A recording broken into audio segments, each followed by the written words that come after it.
오늘 성경 말씀 사도행전 9장 31절 말씀입니다. 사도행전 9장 31절 그리하여 온 유대와 갈릴리와 사마리아 교회가 평안하여 든든히 서가고 주를 경외함과 성령의 위로로 진행하여 수가 더 많아지니라. 아멘. 이제 김혜진 목사님 사도행전 두 번째 시간 사마리아 교회라는 제목으로 말씀 전해 주시겠습니다.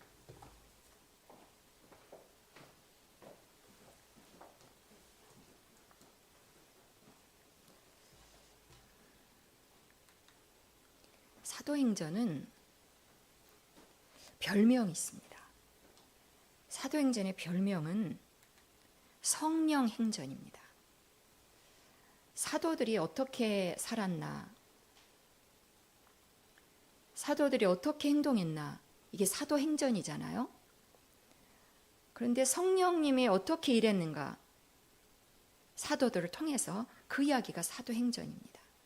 사도들이 혼자서 잘 살았던 것이 아니고 성령을 통해서 사도들이 어떻게 살았는가, 무슨 일을 했는가, 이것이 사도행전 전체의 내용입니다. 사도들이 성령을 받고 한 일은 무슨 일을 했는가, 증인입니다. 공식처럼 너무 정확합니다. 예수님 부탁하고 가신 말씀이고 사도들은 저렇게 그대로 삽니다. 예수님은 없어요. 이제 물론 하늘에 계시지만 임무를 완수하시고 가셨어요. 죽고 부활하고 사람에게 구원의 길을 여시고 생명의 길을 열어놓으시고 그리고 있던 자리로 갔습니다. 남아있는 사람들은 이제 어떻게 살 것인가, 이것이 사도행전의 내용입니다. 우리 이야기하고 직결된다라고 보여집니다. 사도들이 성령을 받고 증인의 삶을 산 것입니다. 그들이 밥을 안 먹었다는 얘기는 아니겠죠. 그러나 주된 관심, 항상 머리에 염두에 두고 있는 내용이 있다라는 것입니다. 증인의 삶입니다. 사도행전 전체를 아우르는 요절 말씀이 1장 8절이라고 했습니다. 같이 한번 읽겠습니다. 오직 성령이 너희에게 임하시면 너희가 권능을 받고 예루살렘과 온 유대와 사마리아와 땅끝까지 이르러 내 증인이 되리라. 아멘. 예수님이 하신 말씀입니다. 이 말씀하고 이걸 맡기고 가셨습니다. 성령이 임하면 파워가 생기고 그리고 증인의 삶을 살아라. 내 증인이 되어라. 예수님이 그렇게 말씀하시고 가셨습니다. 사도행전에 이것이 그대로 전개됩니다. 지난주에는 사도행전의 앞부분, 맨 앞부분 일부를 알아보았습니다. 4부로 나눠서 말씀을 드릴 텐데 지난주에는 예루살렘에서 무슨 일이 일어났는가, 제자들이 예루살렘에 모여서 성령 사건을 크게 경험하잖아요. 이전에 없던 사건, 하나님의 영이 사람의 속으로 들어오는 것입니다. 그 큰 사건을 경험하고 그 무리가 교회로 되는 거죠. 첫 교회가 탄생하는 것입니다. 교회의 시작은 2000년 전에 그렇게 시작이 됐습니다. 사람들에게 하나님의 영이 들어오고 그리고 사람들이 모인 거죠. 교회로 탄생을 해서 그들은 무슨 일을 했을까요? 떡을 떼고 예수님이 몸이 찢어진 것을 기념하고 그리고는 증인의 삶을 산 거죠. 교회가 커지자 일꾼이 필요해서 7 집사를 뽑았고 그 중에 스데반은 순교하게 됩니다. 이것이 예루살렘에서 있었던 일이에요. 처음에 이제 예루살렘을 우리가 살펴보았습니다. 스데반의 순교가 예루살렘에서 이루어진데 왜 죽었나요? 증언해서 죽었습니다. 가만히 있었으면 그렇게 안 될 수 있었는데 말씀 그대로 증언했기 때문에 많은 사람들이 살아났지만 이렇게 죽는 일도 핍박과 함께 나타나는 것입니다. 예수 믿는 것은 이런 특징들이 있습니다. 예루살렘에서 스데반이 죽고 그리고 교회가 크게 핍박을 얻습니다. 큰 핍박이 일어나서 박해가 일어나서 교인들이 사방으로 흩어집니다. 그래서 온 유대로, 예루살렘 있는 데가 유대잖아요. 그 온 유대로 흩어지고 또 북쪽으로는 사마리아, 북이스라엘 수도인 사마리아 쪽으로 사람들이 흩어진데 거기서 무슨 일이 일어났는가? 스데반이 죽는 바람에 얼마나 위협감을 느꼈겠어요. 계속 믿어야 되나? 그러나 온 유대와 사마리아에서도 증언은 계속되는 이야기가 오늘의 내용이 되겠습니다. 온 유대와 이제 확대됐죠. 예루살렘에서 커졌죠. 북쪽으로 가서 사마리아에 예수 믿는 사람들이 생기고 그러면 교회입니다. 이런 활동들은 누구 중심이냐? 사람 중심입니다. 빌립, 사울, 베드로 이렇게 주역들이 있는 것입니다. 하나님은 성령을 보내셨지만 사람을 통해서 일하시는 것입니다. 스데반 이렇게 죽고 나서 사람들은 같이 한번 읽겠습니다. 그날에 예루살렘에 있는 교회에 큰 박해가 있어 사도회에는 다 유대와 사마리아 모든 땅으로 흩어지니라. 다 갔습니다. 위협을 피해서 갔지만 이 안에 있는 것을 숨길 수는 없었겠죠. 같이 읽겠습니다. 사울이 교회를 잔멸할세 각 집에 들어가 남녀를 끌어다가 옥에 넘기니라. 사울이라는 사람이 등장하고 이때는 사울이 예수 믿는 사람들을 잡아서 옥에 가두고 그 일을 특심으로 했었죠. 그리고는 이 교회 모임을 없애려고. 사울이 그런 생각을 하고 있어요. 이때 사울은 청년이었다라고 성경 기록하고 있습니다. 제가 곰곰이 생각해 봤습니다. 예루살렘에 사람들이 성령을 그렇게 크게 받고 큰 사건이 일어나고 거기 예수님 승천 열흘 후의 일이거든요. 그럼 예수님 부활하고 죽고 이런 거를 사울이 봤을 텐데, 들었을 텐데 전혀 못 믿었던 것입니다. 오히려 반대로 예수를 반대하고 믿는 자를 죽이는 그 일을 하고 있는 것입니다. 그러니까 믿음은, 예수를 믿는 믿음은 모든 사람의 것이 아니니라. 성경의 말씀이 맞고, 그런 하나님 모든 사람이 구원에 이르기를 원하시기 때문에 기회는 반드시 주시죠. 이 사울에게도 이제 기회가 옵니다. 같이 읽겠습니다. 그 흩어진 사람들이 두루 다니며 복음의 말씀을 전할세. 뭐 어떻게 살았느냐 다른 내용이 없습니다. 증언. 나만 알고 있어도 되는데 다른 사람에도 필요하기 때문에 말하는 거죠. 예수를. 빌립은 집사입니다. 7 집사 중에 스데반은 죽었어요. 이제 빌립도 굉장히 위협감을 느꼈을 텐데 같은 집사로서 이 사람은 사마리아로 갑니다. 말씀을 같이 읽겠습니다. 그 빌립이 사마리아 성에 내려가 그리스도를 백성에게 전파하니. 똑같은 패턴으로 가는 것을 여러분은 볼 수 있을 것입니다. 빌립이 어떻게 살았느냐는 이것만큼 중요하지 않기 때문에 이 기록이 남아있을 것입니다. 사마리아 사람들은 유대 사람들하고 원수지간이에요. 아수르 사람들이 와서 피를 섞는 바람에 사마리아는 순수 혈통을 잃었다. 그래서 유대 사람들은 사마리아 사람들을 같은 이스라엘에 있는데 북쪽에 있는 사람들인데 상종하지 않았습니다. 개라고 취급했습니다. 그런데 빌립은 거기 갑니다. 예수의 이름 앞에는 사사로운 감정이 줄어드는 것 같습니다. 더 큰 것이 있기 때문에. 가서 사마리아 성의 사람들에게 예수를 전했을 때 무슨 일이 일어났을까요? 귀신들이 떠나가고, 더러운 귀신들은 사람들을 괴롭히는 것 아닙니까? 떠나가고, 많은 병자 치료되고, 이런 일이 일어났을 때 진정한 기쁨이 있었던 거죠. 사마리아에. 빌립에 가서 그 일을 성령과 함께 행한 것입니다.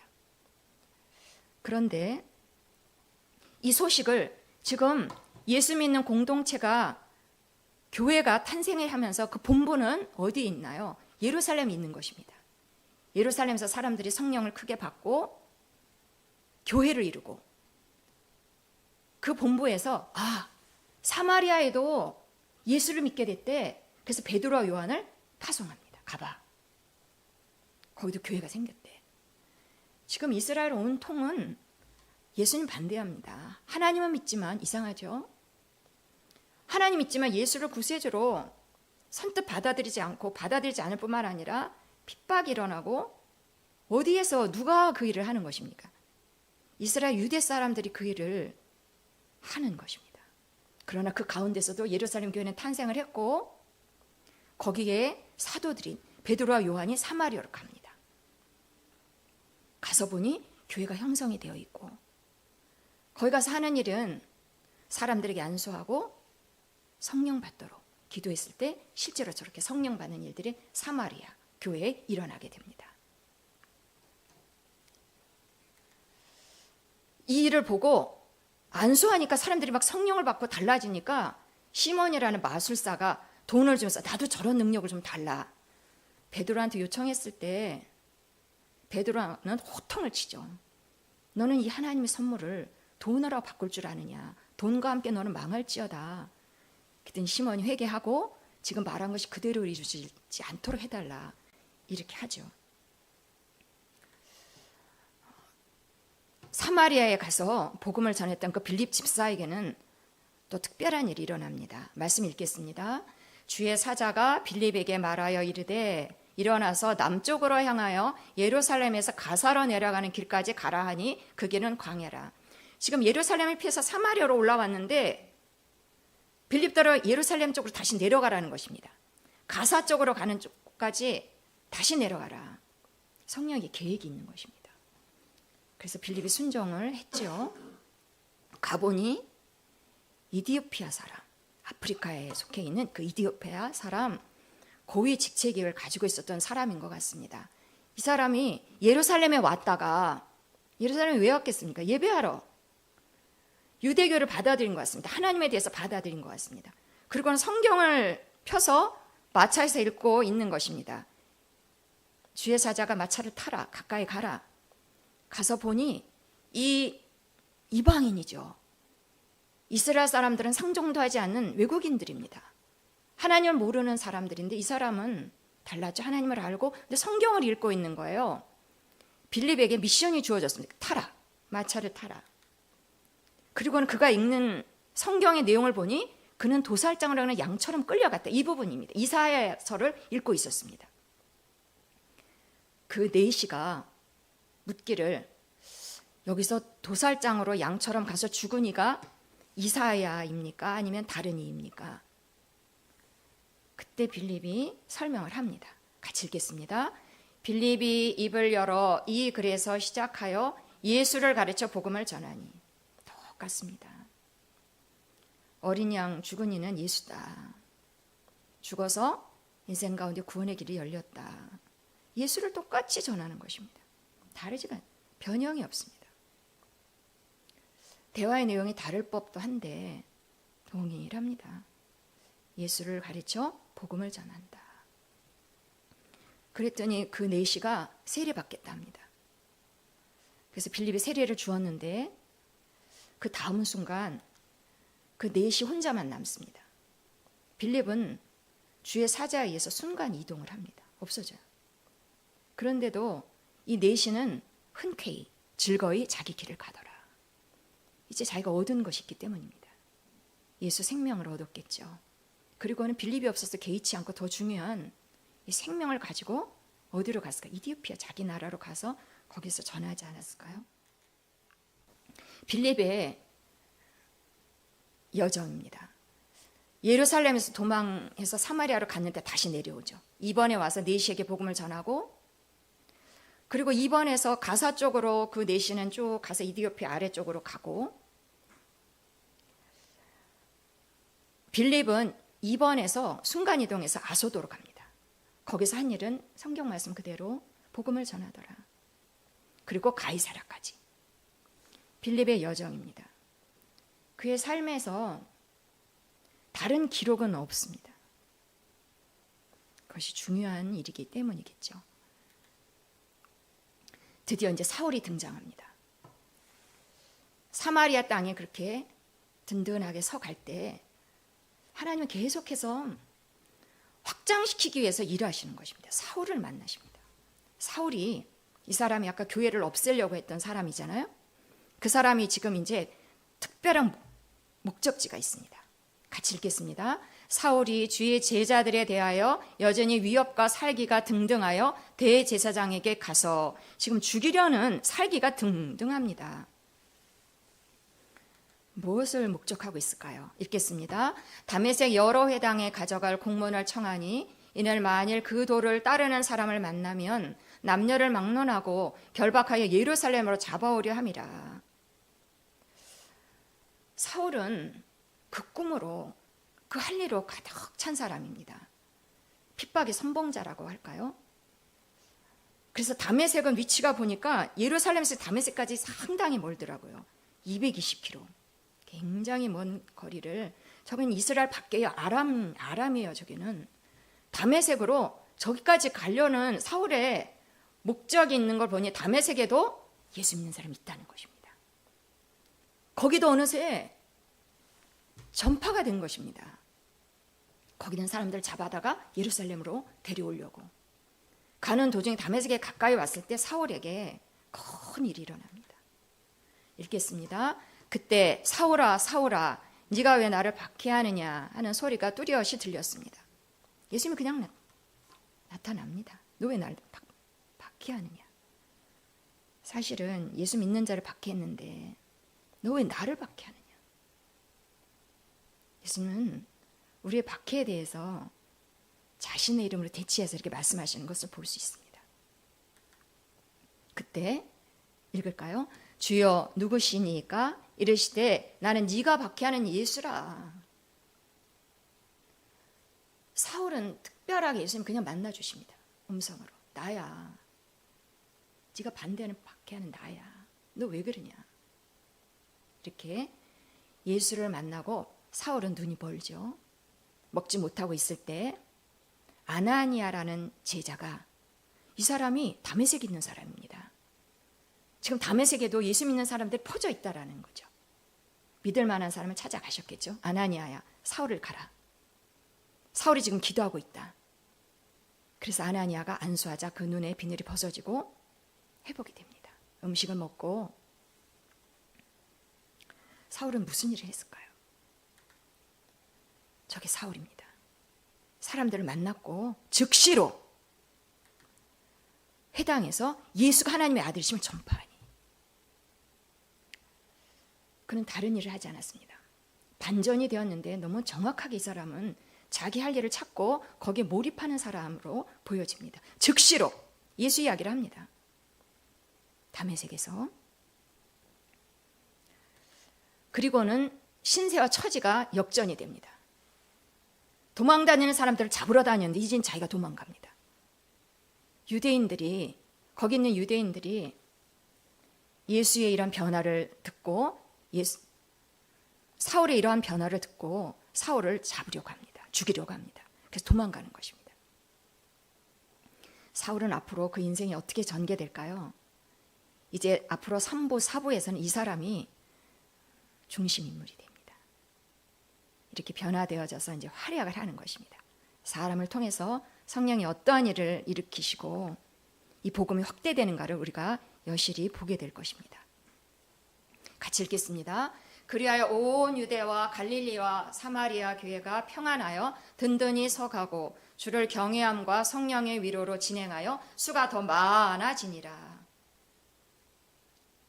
예수를 믿는 사람들의 수가 점점 그 지역이 확대되어 가는 것을 볼 수 있습니다. 읽겠습니다. 그때 베드로가 사방으로 두루 다니다가 루다에 사는 성도들에게도 내려갔더니, 이제 베드로 이야기입니다. 베드로가 가만히 있지 않죠.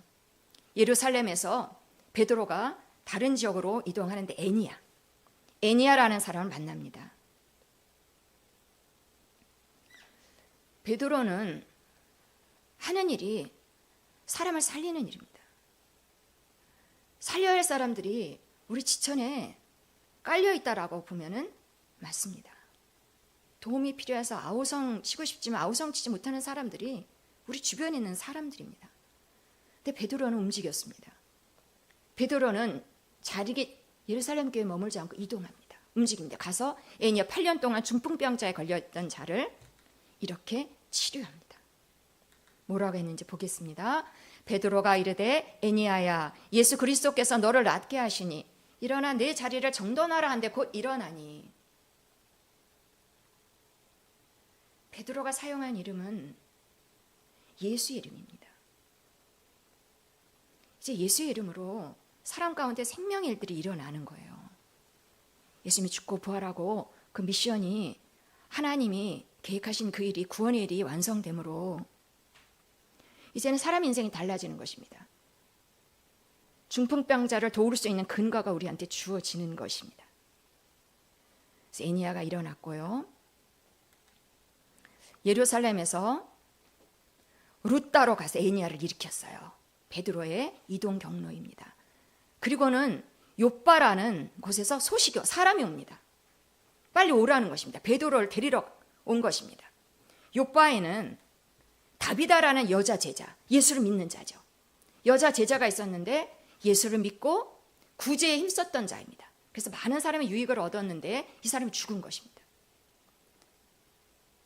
그랬을 때 사람들이 포기하지 않고 그냥 넘어가지 않고 베드로를 가까이 있는 줄 알고 베드로를 찾아 사람을 보낸 것입니다. 같이 베드로가 가서 그 다비다를 살려냅니다. 뭐라고 했는지 어떻게 했는지 한번 보겠습니다. 베드로가 사람들을 다 내보내고 무릎을 꿇고 기도하고 돌이켜 시체를 향하여 이르되 다비다야 일어나라 하니 그가 눈을 떠 베드로를 보고 일어났는지라. 예수가 오기 전에는 이 일을 사람들이 기획하기가 불가능했을 것입니다. 그런 이제는 달라지는 것입니다. 사람들이 성령을 경험하고 예수를 생명의 주로 받아들이고 이 극단의 일이 일어났을 때 그것을 삶에 적용하는 것입니다. 예수님이 오신 목적이겠죠. 이런 일들이 베드로를 통해서 일어나게 됩니다. 베드로가 이렇게 움직이면서 계속 주의 일을 행하였는데 실제로 이제 더 중요한 일이 앞에 가이사라에서 일어나게 됩니다. 가이사라는 아까 빌립이 거기 간 거 기억하세요? 가서 전했겠죠. 거기에는 사도행전의 또 중요한 인물이라고 할 수 있는 고넬료가 거기에 있습니다. 고넬료는 이스라엘 사람이 아니고 로마 사람이에요. 로마가 그때 이스라엘이 주둔했겠죠. 백부장이에요. 100명의 부하를 둔 이 군인이 거기에 주둔하면서 예수님, 하나님을 받아들인 것 같습니다. 하나님을 받아들이고 그리고 외국인임에도 불구하고 구제를 많이 행했다는 것입니다. 그런데 천사가 나타나서 이 고넬료를 찾아옵니다. 하나님 보내셔서 왔겠죠. 와서 천사가 직접 말을 전해주는 게 아닙니다. 베드로를 불러. 어디 있어? 베드로를 데려와. 그래서 고넬료가 사람을 보냅니다. 베드로를 지금 욥바에 있는 베드로를 데리고 오라고. 그때 하나님은 또 베드로를 찾아가십니다. 베드로가 그들이 베드로 있는 성에 가까이 왔을 때 베드로가 기도하고 이제 지붕에 올라가서 있는데 12시쯤 됐습니다. 제6시 낮 12시. 그때 배도 고프고 그래서 사람들이 음식을 준비할 때 비몽사몽간에 환상을 봅니다. 베드로를 찾아오셔서 주신 환상은 저런 동물들입니다. 한마디로 부정한 짐승들입니다. 유대인들은 하나님을 믿는 이 거룩함을 유지하기 위해서 부정한 것은 손에 대지 먹지 않습니다. 저런 것들은 먹으면 안 되는 것들인데 베드로야 잡아 먹으라. 하나님 그렇게 말씀하셨을 때 베드로 주여 그럴 수 없나이다. 자기 믿음대로 그렇게 얘기했을 때 다시 같이 읽겠습니다. 하나님께서 깨끗하게 하신 것은 네가 속되다 하지 말라 하더라. 하나님 계획이 따로 있는 것입니다. 부정하다고 너가 생각하는 것을 바꿔. 하나님이 깨끗하게 했으면 그거 깨끗한 거야. 이게 뭘까? 베드로가 궁리하고 있는 중에 사람들이 찾아와서 베드로를 고넬료 집으로 데려갑니다. 가서 베드로가 고넬료를 찾아갔는데 고넬료는 이미 하나님을 믿고 하나님을 경외하고 그 믿음이 있던 고넬료는 일가 친척을 다 불러놓습니다. 하나님이 베드로를 데리고 와서 이곳에서 하실 말씀을 자기 혼자만 듣지 않고 다 불러 모읍니다. 그때 베드로가 고넬료를 보고 그 사람들에게 이야기를 하기 시작하죠. 베드로는 그 이방인 이스라엘 사람들도 아무 상관없고 처음 본 그 사람에게 그 멀리에 가서 베드로는 무슨 말을 했을까요? 그 사람들에게 꼭 필요한 말씀 한 가지를 한다면 그 말씀은 무엇일까요? 예수 그리스도를 사람들이 죽였으나 하나님이 다시 살리셨다. 우리에게 전도를 명하셨다. 사도행전에서 계속 흐르는 이야기. 사람을 가리지 않고 지역을 가리지 않고 그대로 하는 것입니다. 베드로가 이 말을 하고 무엇을 전하라고 하나님이 분부하셨냐면 하면서 전도의 내용, 전할 내용, 증언의 내용까지 덧붙여서 말합니다. 고넬료 가족들에게. 예수 그리스도라는 분이 있는데 하나님 보내신 그분은 죽은 자와 산 자 모두를 심판하는 자로 보내셨다. 그런데 예수를 믿게 되면 죄사함을 받는다. 심판받지 않는다. 그 얘기를 하는 거죠. 꼭 필요한 예수를 전해줍니다. 사람들은 너무 준비가 되어 있었는지 베드로의 말을 들었을 때 무슨 일이 일어났나 보겠습니다. 읽겠습니다. 베드로가 이 말을 할 때 성령이 말씀 듣는 모든 사람에게 내려오시니 얼마나 강하게 내려왔는지 지금은 이스라엘 사람들도 아니에요. 하나님을 믿으려고 오랜 세월을 그렇게 애쓰면서 경건하게 살아온 이스라엘 백성들도 아니에요. 이방인이에요. 하나님을 모르고 거룩과는 상관없이 살았던 그렇게 칭함을 받았던 이방인들이에요. 그런데 성령이 똑같이 어디서와 똑같이 예루살렘 하나님을 찾고 예수를 받아들였던 그 사람들에게 똑같이 이들에게도 강하게 성령이 찾아오는 것입니다. 고넬료는 그렇게 예수를 만나고 성령을 받게 됩니다. 고넬료가 혼자 안 했을 때 그 동시에 많은 사람들이 예수를 믿고 성령을 받게 되는 거죠. 이제 베드로가 질책을 당합니다. 예루살렘 교회입니다. 여기는. 너 이방인의 집에 들어갔다며. 이방인하고는 먹지도 말고 그 집에 들어가지도 말고 혼인도 말라고 되어 있는 이방인 집에 들어갔다며. 너 어떻게 된 거야? 그랬을 때 베드로가 있었던 일을 쭉 설명하다. 내가 하려고 했던 것이 아니야. 베드로가 이렇게 말합니다. 같이 읽겠습니다. 그런즉 하나님이 우리가 주 예수 그리스도를 믿을 때에 주신 것과 같은 선물을 그들에게도 주셨으니 내가 누구에게 하나님을 능히 맡겠느냐 하더라. 하나님이 하신 일 앞에 예루살렘 교회 사람들은 순복합니다. 그리고는 읽겠습니다. 그들이 이 말을 듣고 잠잠하여 하나님께 영광을 돌려 이르되 그러면 하나님께서 이방인에도 생명 얻는 회개를 주셨다 하니라. 예루살렘 교회의 결론입니다.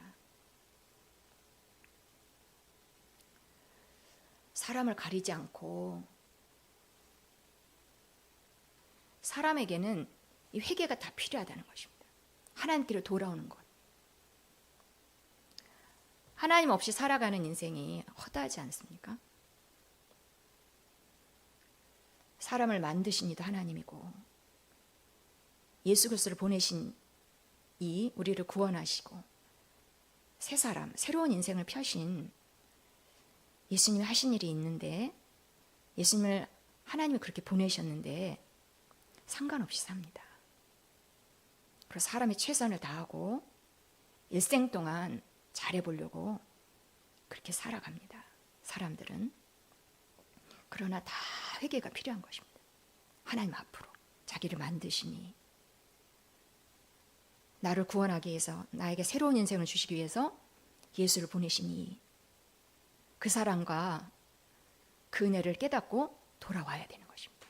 그때 무엇을 얻게 될까요? 생명. 살아있지만 사망의 길을 살 수밖에 없는 인생에게 생명을 주시는 것입니다. 예수님 오신 목적, 생명을 얻게 하되 풍성히 얻게 하려 함이라. 없기 때문에 주시는 것입니다. 예루살렘 교회가 인정, 이방인도 인정, 예수 믿는 거 오케이. 이제 교회가 된 것입니다.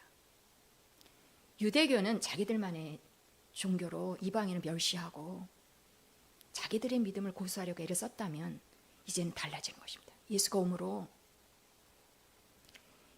하나님께로, 예수 믿고 하나님께로 돌아오고 생명을 얻는 것이 이제 모든 사람에게로 확대되어 가는데, 처음엔 예루살렘, 성령 사건, 그리고 사마리아, 온 유대, 그 다음에는 땅 끝입니다.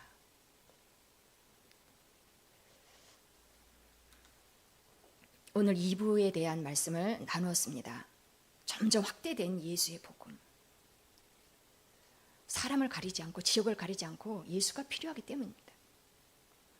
사람을 통해서 빌립, 사울이 이렇게 변화돼서 준비하고 있죠. 이제 이 사람은 땅 끝까지 복음의 주자로 이제 활약할 것입니다. 서서히 준비시키시죠. 그리고 베드로는 이리저리 움직이고 있죠. 사람을 통해서 성령의 역사가 나타나고 예수 이야기를 사람들이 듣고 회개하게 되는 것입니다. 하나님의 놀라운 계획을 이렇게 그려보시기 바랍니다. 이때 큰 교회가 하나 등장하는데 안디옥 교회입니다. 오늘 2부에서 마지막 부분에 안디옥 교회가 등장합니다. 안디옥은 이제 서서히 복음이 밖으로 나가잖아요. 이스라엘 밖 저 위쪽입니다. 안디옥은 로마 제국에서 세 번째로 큰 도시입니다. 당시는 로마 제국의 시대잖아요. 얼마나 이 제국이 컸는지 북아프리카, 유럽, 서아시아까지 전체가 다 유럽 제국입니다. 그 중에서 세 번째로 큰 도시라니 얼마나 큰 도시겠습니까? 그 안디옥 교회 보이시죠? 예루살렘은 그 아래에 있고 가이사라가 위쪽에 다메섹, 사울이 저기 사람 잡으러 갔었죠. 그 위에 안디옥 교회가 크게 교회가 생겨버린 것입니다. 어떻게 된 것입니까? 사람들이 모르는 사이에 거기 사람들에게 복음을 전해서 교회가 크게 형성이 되어 있는 것입니다. 그때 지금 본부는 어디냐면 예루살렘입니다. 예루살렘 본부에서 안디옥 소식을 듣고 사람을 파송합니다.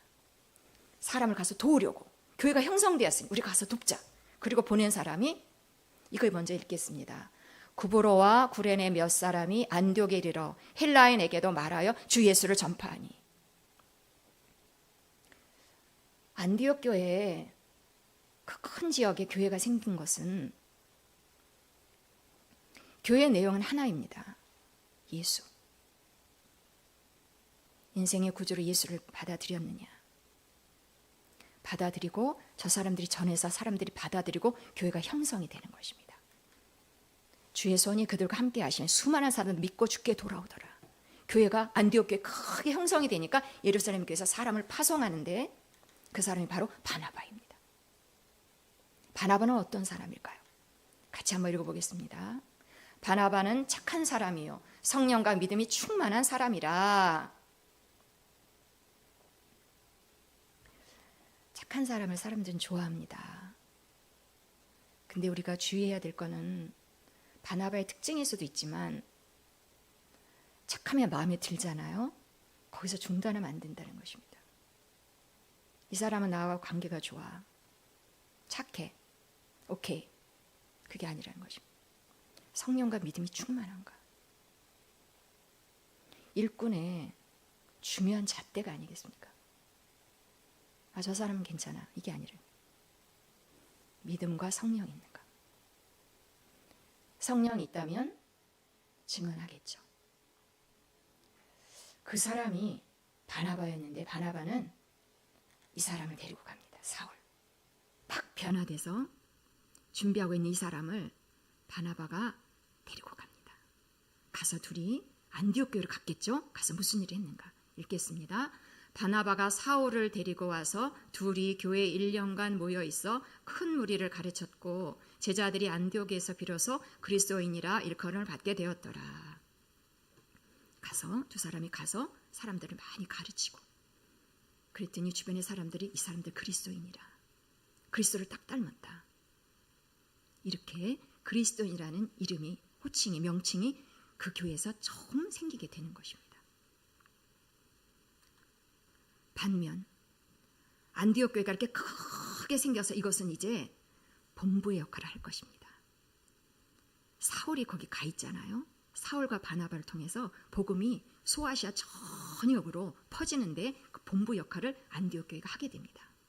이렇게 수가 확장되고 너무 신나지 않습니까? 성령이 이렇게 사람이 계획하지 않은 이 놀라운 일들을, 사람을 살리는 일들을 점점 확대시켜가는 것입니다. 사람들을 사용해서. 그런데 이때 안디옥 교회가 크게 지금 본부로 세워져가는 이 중요한 때에 핍박은 없느냐? 핍박이 있습니다.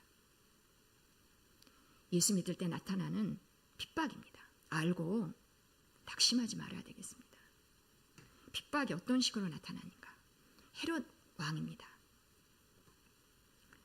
당시는 로마의 지배하에 있던 때라 이스라엘에도 로마와 친분이 좋은, 그렇지만 이스라엘 가문은 아니에요. 이스라엘 가문과 혈통을 나누긴 했지만 헤롯이라는 에돔 사람이 실제적인 통치자로 거기 있습니다. 근데 이 사람은 유대를 다스리기 때문에 로마를 대신해서 유대 환심을 사야만 했습니다. 그래서 유대 사람들이 좋아하는 것은 예수 믿는 사람을 죽이는 것이었습니다. 이상하죠? 하나님 믿는데. 근데 헤롯은, 저 왕은 사람들에게 환심을 사기 위해서 야고보를 죽입니다. 칼로.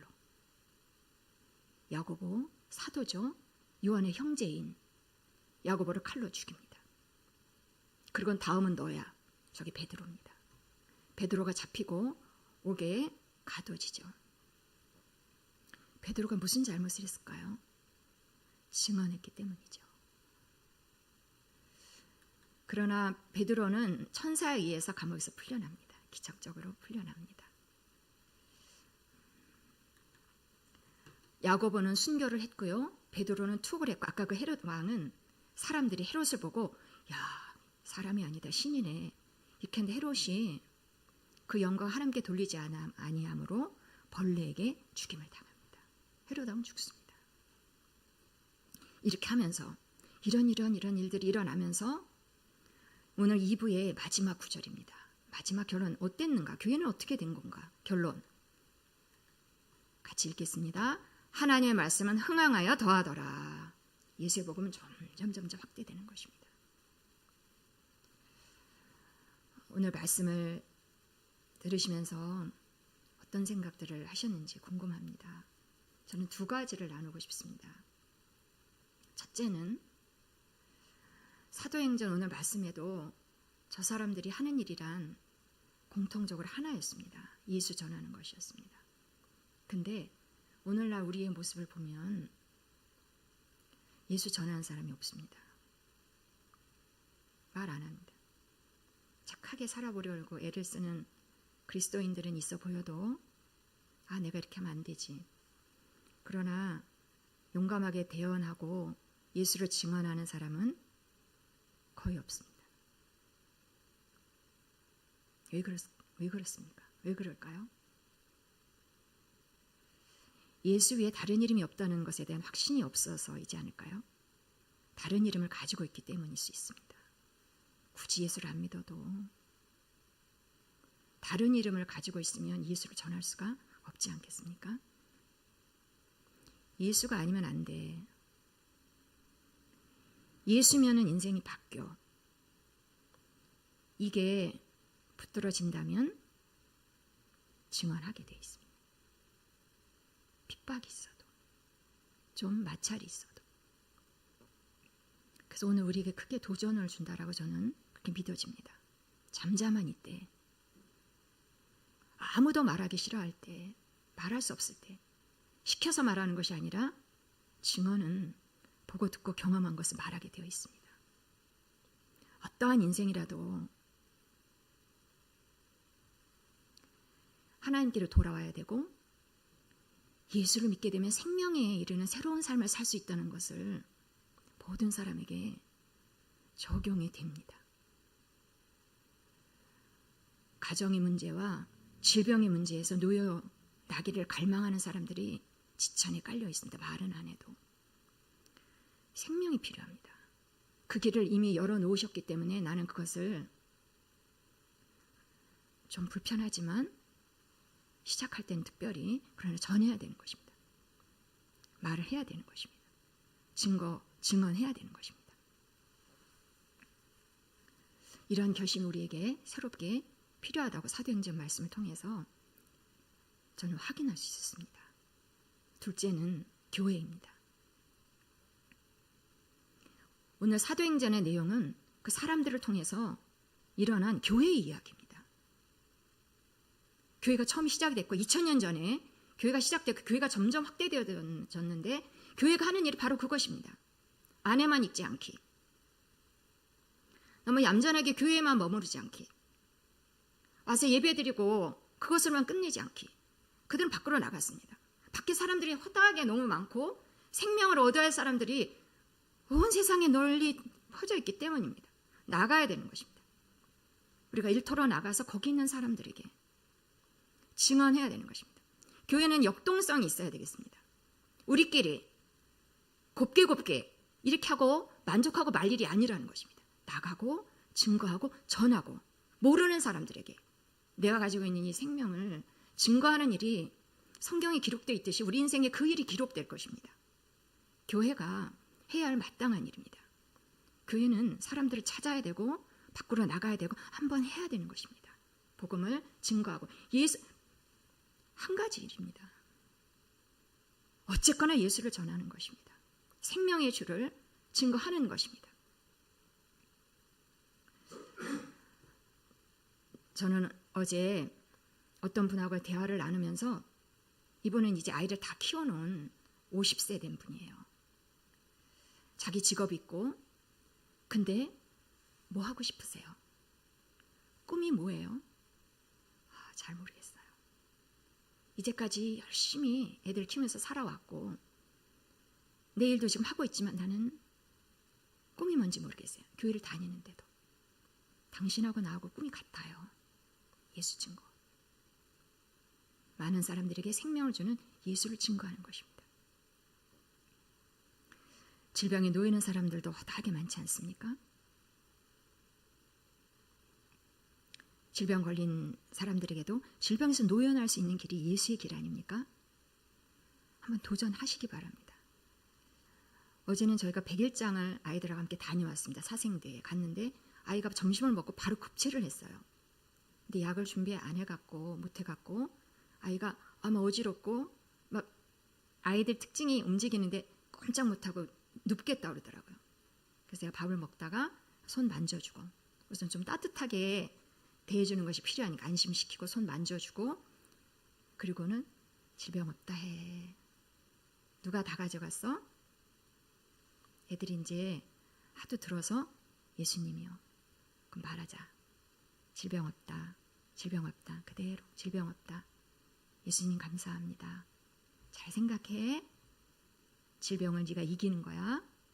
그 원리를 그대로 적용해주고 알려주고 여기 누워있어. 햇빛이 쬐니까 손수건 덮어주고 얼굴 가려주고 네가 일어나고 싶을 때 일어나. 조금 있다 발딱 일어났어요. 안 아프대. 그리고는 막 줄넘기 긴 줄간 그걸 막 들어가서 하고 이렇게 해보시기 바랍니다. 복음을 필요로 하는 사람들은 애나 어른이나 가까이 있는 곳이나 아니면 먼 곳에 있는 사람 누구에게나 한 가지가 필요하다면 이것입니다. 생명. 예수 생명. 그 길 열어놓으셨고 근데 안 보이잖아요. 아는 우리가 하는 것입니다. 하다 보면 그런 동료들이 생기는 것입니다. 먼 곳까지 예수를 믿는 사람들이 발전해서 우리도 믿게 된 것이 아닙니까? 우리는 이제 우리가 해야 될 때가 된 것입니다. 교회가 그 일을 하는 것입니다.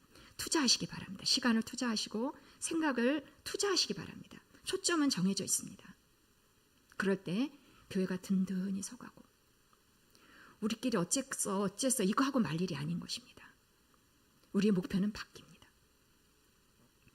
예수의 생명을 회개에 이르는 그 생명을 전해야 되는 것입니다.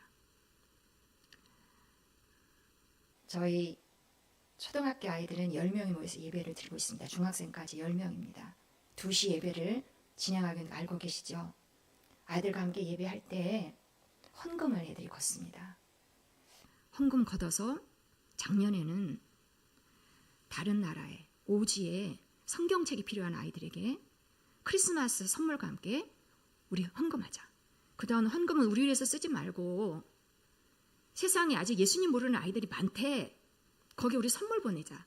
그래서 100만 원 보냈습니다. 잘했죠?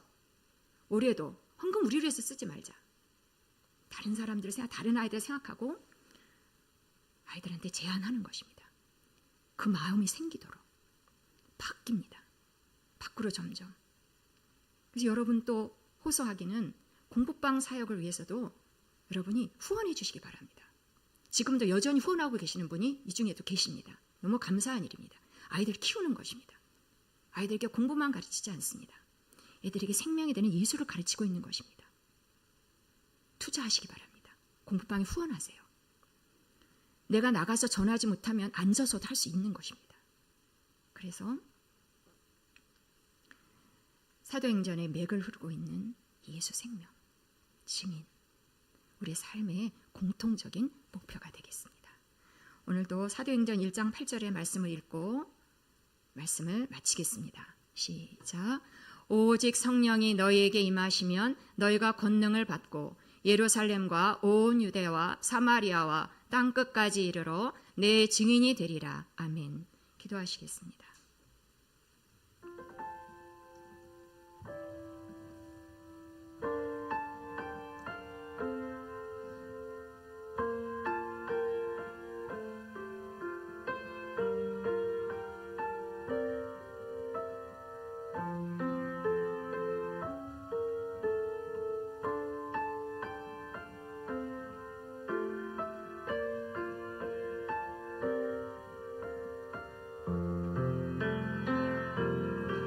할렐루야. 하나님 아버지, 우리에게 예수 그리스도를 보내시고 성령을 주시고 우리에게 이 막중한 일을 맡겨주셔서 생각나게 하시고 실천할 수 있도록 성령님이 우리 안에 계시니 참으로 감사합니다. 우리의 일생이 기록될 만한 이 소중한 일에 헌신할 수 있도록 우리 각 사람을 성령으로 충만하게 하시고 성령으로 친히 생각나게 하사 증인의 삶을 살게 하옵소서. 그런 교회가 되게 하옵소서. 우리 주 예수 그리스도 이름으로 기도합니다. 아멘.